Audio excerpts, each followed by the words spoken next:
નમસ્કાર મિત્રો, શેરબજાર ગુજરાતી યુટ્યુબ ચેનલમાં તમારા બધાનું સ્વાગત છે. મિત્રો, આજે આપણે 6 એવા શેર વિશે વાત કરવાના છે જે તમે પોર્ટફોલિયોમાં એડ કરીને સારી એવી કમાણી કરી શકો છો અને આવનારા સમયમાં તમને વધારે નફો પણ આ શેર આપી શકે છે. તો આ કયા 6 શેર છે અને ટાર્ગેટ અને સ્ટોપ લોસ એક્સપર્ટે આ શેરોમાં શું આપ્યો છે એના વિશે આપણે તમામ માહિતી ડિટેલમાં જોઈએ અને વિડીયોને પણ તમે પૂરેપૂરો જોજો મિત્રો. મિત્રો, વાત કરીએ બ્રોકરેજ ફર્મોએ આઈટીસી, એન્જલ વન, સિન્જીન અને ડાબર પર નોટિસ ઇસ્યુ કરી છે, જેને લઈને 3 ઓક્ટોબરે ટ્રેડિંગ દરમિયાન આ શેરો ફોકસમાં છે. બ્રોકરેજ ફર્મે આઈટીસી અને એન્જલ વનમાં ખરીદીની સલાહ આપી છે, તેમજ બ્રોકરેજે સિન્જીન પર અંડર પરફોર્મ રેટિંગ આપ્યું છે. ત્યારે આપણે આ શેરો વિશે ડિટેલમાં માહિતી જોઈએ. સૌથી પહેલો શેર છે મિત્રો આઈટીસી નો. બ્રોકરેજ ફર્મ એચએસબીસીએ આઈટીસી ઉપર બાય કોલ આપ્યો છે. આ સ્ટોકને 580 રૂપિયાનો ટાર્ગેટ આપ્યો છે.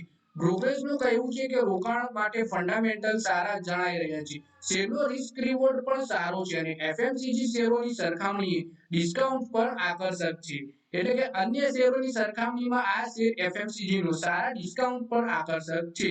સિગરેટ માટે સ્ટેબલ ટેક્સ રેજીમથી ફાયદો થશે. ટેક્સના ઝટકાથી ઘટાડો વધવાની આશંકા છે.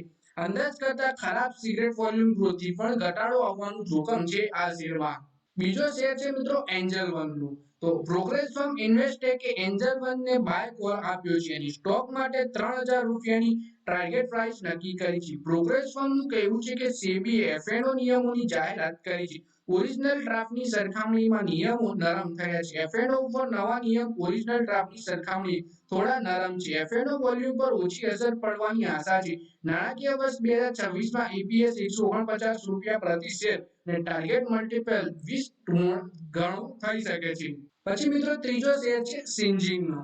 તો જેફરીઝનું વલણ ડોમેસ્ટિક પ્રોગ્રેસ ફર્મ જેફરીઝનું સિન્જીન પર અંડર પરફોર્મનું રેટિંગ આપ્યું છે અને સ્ટોક માટે 640 રૂપિયાનો ટાર્ગેટ આપ્યો છે. જેફરીઝ અનુસાર બાયોટેક માર્કેટમાં સુસ્તીના સંકેત છે. બાયોટેક ફંડિંગમાં નબળાશથી પડકારો વધશે. રિસર્ચ સર્વિસનું રેવન્યુ 60% યોગદાન છે. રિસર્ચ સર્વિસ રેવન્યુમાં બાયોટેકનો ફર્મ ભાગ 15% છે. H2 FY25માં રિકવરી લેટ થઈ શકે છે. ટ્રેન્ડથી કંપનીના પ્રોફિટમાં પણ ઘટાડો થઈ શકે છે. પછી મિત્રો ચોથો શેર છે ડાબરનો.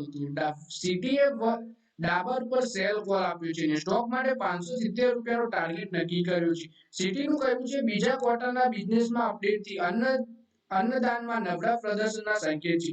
આઉટ ઓફ હોમ કન્ઝમ્પશન નબળાઈથી કન્સોલિડેટેડ આવકમાં ઘટાડો થયો છે. નાણાકીય વર્ષ 2025-27 માટે અર્નિંગ અનુપાતમાં 3 થી 6% નો ઘટાડો થયો છે. પછી સન ફાર્મા વિશે વાત કરીએ. પાંચમો શેર સન ફાર્માનો છે. બ્રોકરેજ ફર્મ યુબીએસે સન ફાર્મા પર બાય કોલ આપ્યો છે. 2450 રૂપિયા પ્રતિ શેરની ટાર્ગેટ પ્રાઇસ નક્કી કરી છે. બ્રોકરેજ ફર્મનું કહેવું છે કે ડર્મેટોલોજીમાં સ્પેશિયાલિટી પાઇપલાઇન મજબૂત છે.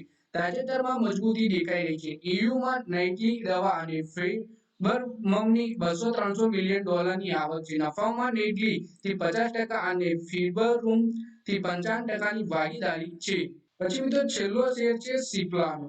તો જેપી મોર્ગને સિપ્લા ઉપર ઓવરવેટ કોલ રેટિંગ આપ્યું છે અને સ્ટોક માટે 1630 રૂપિયા પ્રતિ શેર ટાર્ગેટ પ્રાઇસ નક્કી કરી છે.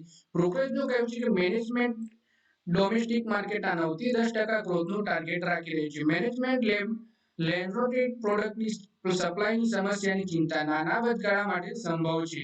તો મિત્રો આ વિડીયોમાં આપણે 6 એવા શેર વિશે વાત કરી જેમાં બ્રોકરેજ હાઉસ બુલિશ છે અને ટાર્ગેટ અને સ્ટોપ લોસ પણ સૂચવ્યું છે ખરીદીની સલાહ સાથે. તો મિત્રો આ વિડીયોમાં આટલું જ. હવે આપણે આવનારા વિડીયોમાં ત્યાં સુધી વિડીયોમાં લાઈક કરો, કોમેન્ટ કરો અને વિડીયો પોતાના મિત્રો સાથે ફેસબુક, ઇન્સ્ટાગ્રામ, વોટ્સએપ બધી જગ્યાએ શેર કરો. શેર બજારની આવી માહિતી ગુજરાતીમાં જોવા માટે તમે ચેનલને સબસ્ક્રાઇબ કરી ઘંટી પર દબાવી દેજો.